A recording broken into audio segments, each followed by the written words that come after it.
かしら。面白くなりそうね。そう、私が黒肉教教皇でルクレチア様よ。ルクレチアは教皇様の自慢の作品なの。あんたもそう思うでしょ。怖がらないで。見たくないから。私があんたに与える最高の栄誉よ。完璧な世界が私を呼んでいるわ。聞こえるわよね。Hello everyone, Z808 here, and welcome to another of my How to Build Heroes guide.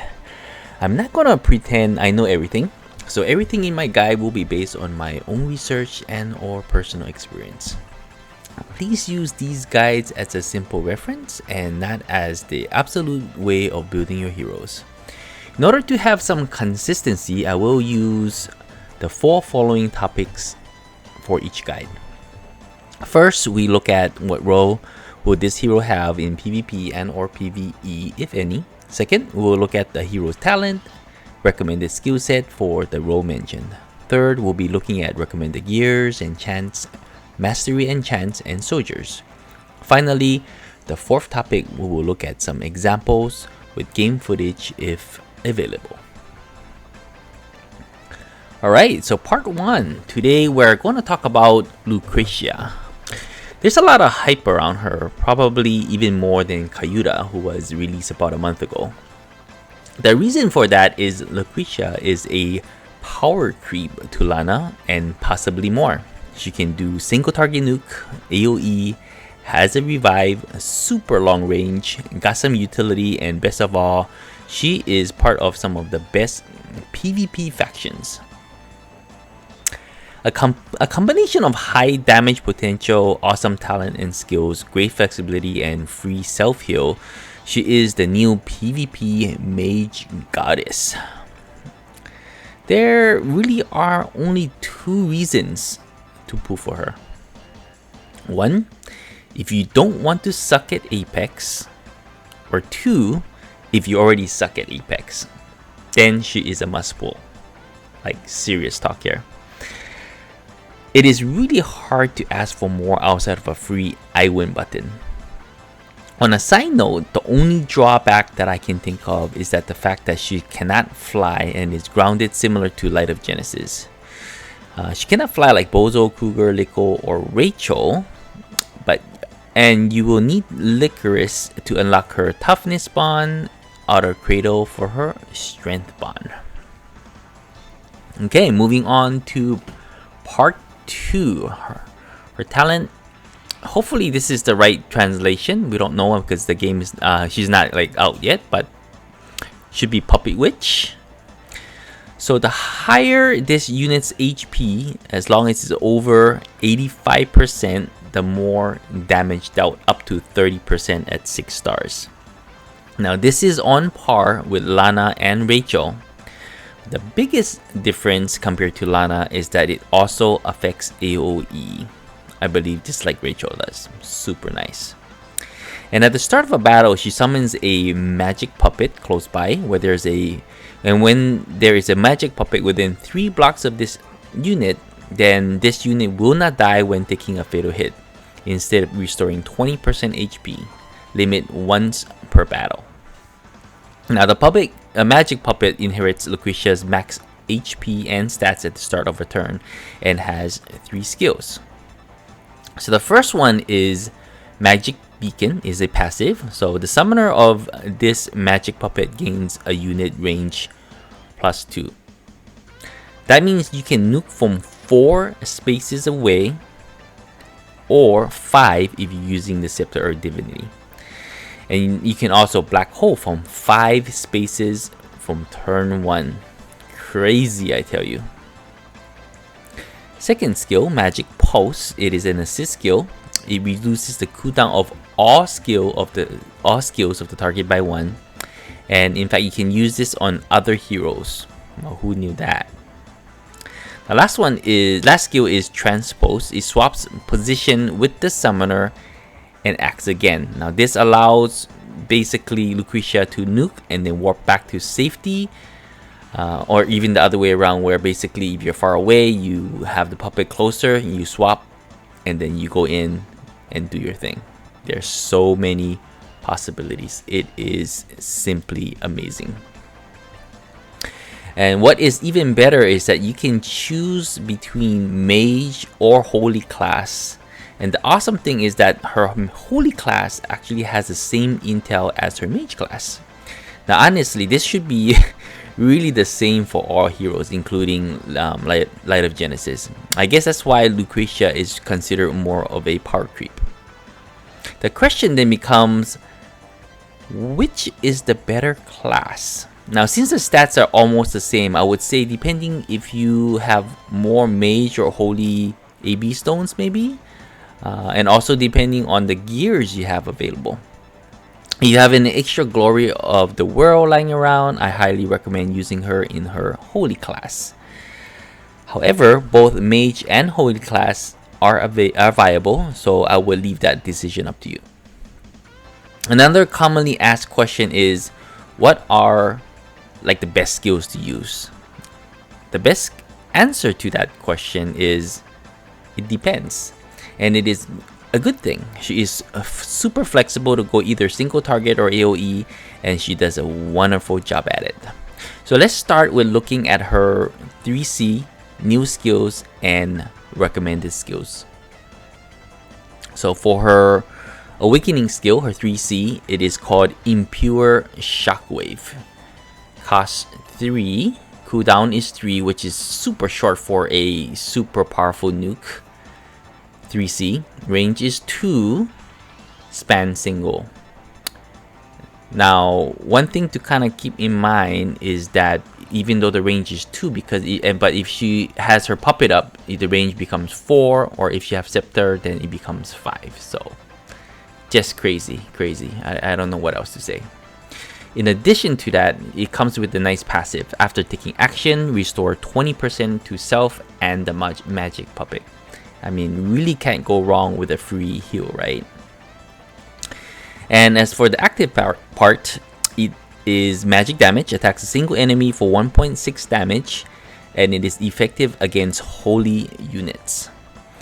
Before battle, it inflicts attack intel plus defense, magic defense, and skill minus 30%.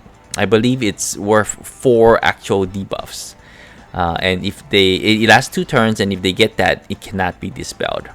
Now, unfortunately, Gospel and Roads and Stacks will prevent you from debuffing the opponent in this case. This is also one of the rare skills that is effective against holy units. That means Ledin and SP Freya will get hit really hard. Same thing with other holy units like Licorice or ODS. Yeah, they get hit, they most likely are gonna die. Okay, moving on to her more new or unique skills. First, we have Spirit Contamination. Cost is 2, cooldown is 3, range awe, span 4. It is an AoE. Deals 0.3 AoE damage to all enemies within 4 blocks of self or 4 blocks of the magic puppet. Okay, enemies are afflicted with cannot be healed and cannot be buffed. Last 2 turns. Basically, if the opponent is not able to cleanse these effects, it is super game changing. Very nice AoE skill indeed. Then she has a 1-cost skill, Shadow Energy. It is passive. After actively dealing damage, the enemy gains Shadow Mark. When the magic puppet battles against enemy with Shadow Mark, then it will ignore guard and gain damage plus 30% and damage taken 50%. Sort of nice, but honestly, probably a pass, since some of her single target, she does have other options for her 1-cost skill, but really depends on what you want to do. And keep in mind, the magic puppet doesn't really get any stronger. It starts with basically whatever stats you have in the beginning of the battle. And the last new skill she have is called Chaos Missile. Cost is 2, cooldown 3, range is 6, which is kind of nice, but it's only 1 line. Attacks enemies along a line, dealing 0.33 AoE damage. It is effective against holy units though. So if your opponent has a lot of holy units on their field, then it might make sense, and it does deal 1 random debuff to them, which is okay, nothing special. Okay, so we're gonna move on to now what are some of the recommended skill sets. So let's take a look at that. Okay, I put the icons here, but basically you can go what we call a full single target. You can go with your 3C, Dark Reaper, and Free Strike. For full AoE, you can go Heaven Sanction, Black Hole, Spirit Contamination, or Chaos Missile, but most likely Spirit Contamination will be the better choice. And then of course you can also go with what we call a flexible DPS, which is a lot more common. So you use her 3C, you can then go with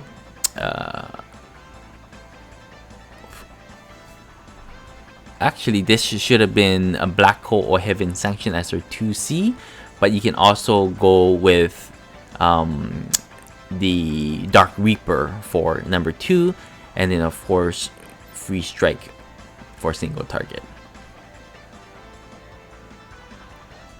And then for AoE plus utility, you will go with Heaven Sanction, Black Hole, and then Mass Attack. Now, one thing to keep in mind with Mass Attack is that not only will it buff you for 2 turns, but it also prevents silence. So that is super nice, especially if you're going to be facing enemies that possibly that could silence you, like such as Bozo, and Licorice, and what you call our friendly Kruger. And lastly, for single target plus utility, of course, then will be 3C, Free Strike, and Mass Attack. So it really depends on who you're facing to see what makes the most sense. But you know, she's so flexible, so easy to use, and I think that would come to the a harder decision later on her gear. Let's look at part 3. So looking at part 3, we'll start with Heart Bond. So Hermit of Holy, level 4. When actively attacking and entering battle, unit damage taken is minus 10%. Whereas in the Mage, when unit HP is 100%, damage taken is 10%. So Mage sounds a little better on this end. For the level 7 attack bond, when attacked and entering battle, damage dealt is plus 10%. I don't know about when you attack. I wish it was when you're attacking, and for the Mage is when unit is below 80%, damage dealt is plus 10%, which can definitely happen.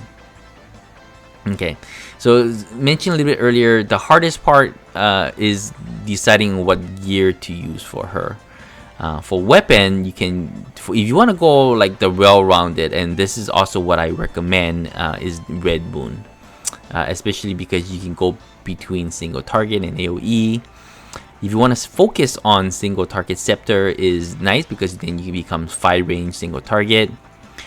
If you're going AoE focus, of course, Miracle Staff, and of course if you using a Holy class and you want a little bit extra utility, Gift of Eternal Life is acceptable as well. For armor, the best I probably would say Tenyo Robe. However, if you're going single target route, Vortex Robe would be an option. It's not out yet, but it will be soon. And then of course there's what we call a crit chance reduction built. Then you can use Death Rope, which is very nice because I believe you get reduced crit chance by 40% plus the PvP stone of another 20%. It's like 60% or 61%, so it's super nice. And if you within the Landius or Odious Aura, another 15% or so the chance of getting crit is very, very low. Now for helmet, you would use Tenyo's helm. Can't go wrong with that. And then if you are going to be using Holy class, Glory of the World is nice. Now the reason why is because if you're in Holy class, the most common troop you use is Sorceress, which we'll talk about a little bit later. And then since they're mixed class, then you can take advantage of the special effect of the Glory of the World. Unfortunately for me, I still haven't gotten one yet for like 2 months. For accessory, a couple options. Vidar's Rose is what I'm going with, and I'll explain why a little bit later. But you can also, if you're going single target, is Twilight Star. AoE focus is Vidar's Rose. If you're scared of his assassins, Star Earrings is nice, plus it gives you HP. And if you want to go with a more unique countering other mages or long range targets, Dropnir is actually not a bad idea, because it reflects damage to range attackers. So that's something to kind of keep in mind. Now, as for enchants, I recommend Breeze or Clock. I think Breeze is most likely the most common. She has a lot of range already, so the reason for Breeze is probably for the added damage. However, for those that know me, if I can use Clock, I always go with Clock. I mean, Clock all night long. So that's what I'm using. You really can't go wrong with either one, so go with the set that you already have good enchants on the gears that are available to you. Now for Mastery Enchant, I would recommend HP, Intel, and then probably a mix of defense and magic defense. For PvP stones, also HP, Intel, defense, magic defense, and crit damage reduction. Now the reason why you want both defense and magic defense is because your puppet, when you first get the puppet, it will get the stats that you have, and it is actually pretty fragile, and you want your puppet around because it has super good utility, and the more defensive stat that you can give it, the better it is. So it's very important that you keep your puppet alive. That's the reason for those types of enchants. Now for soldiers, pretty obvious, I think. So sorceress most of the time, firebrand, snipers if you're fighting against angels, and maybe Tidal Elf on certain maps if you have them built. I don't, so if you want to go a really niche AoE build, I believe she can also use Dwarf Adventurers, but it's not really recommended. Okay, so I think now we're gonna go to our last part, which is tips and example. Keep in mind that she's very dependent on her puppet for the extra range and utility, as I mentioned a little bit earlier. It is important to keep the puppet safe as much as possible. I've already said this like 2 or 3 times, but the puppet has the stats at the beginning of the battle and will not refresh his stats even if Lucretia gets fusion buff. And if she is within 3 blocks of her puppet and Lucretia dies, you can revive. However, the only catch is that if both Lucretia and her puppets dies at the same time due to an AoE, she will not revive. She'll, like, everything, just that's it, she'll die. Okay, so something that you absolutely have to be mindful of. And I think I mentioned a little bit earlier as well, is that Magic Pulse, one of the skills that the puppet can be used on others. Now, as I mentioned earlier, I am using Clock, so if I'm going AoE route or being 3C, if I'm clocked, then obviously I won't really need the Magic Pulse. Use the Magic Pulse on someone else. One other trick, I guess, for the Magic Pulse is to use it with the Mass Attack, because Mass Attack, if you use that, you do have one turn on that will become cooldown. However, with Magic Pulse, it will refresh it so that you can basically keep it at 100%. So that's really nice. I'm gonna show 2 very simple examples in videos that I found on the internet. And of course, the reason for that is because, well, she's not out on global yet. I can't play her and can't show you real examples. But hopefully once I get her, I'll be able to show a little bit more in the near future. But for the example, the first one will show how Lucretia and her puppet can work together similar to Gizarov, and the second will kind of showcase how scary she is with a 5 range black hole and how crazy her single target damage can be versus a holy tank like Leden. Okay, so yep, it will come up at the very end of this video. If you found this guide helpful, please remember to subscribe to my YouTube channel, give it a like, feel free to share. Good luck on your pulls, and aloha.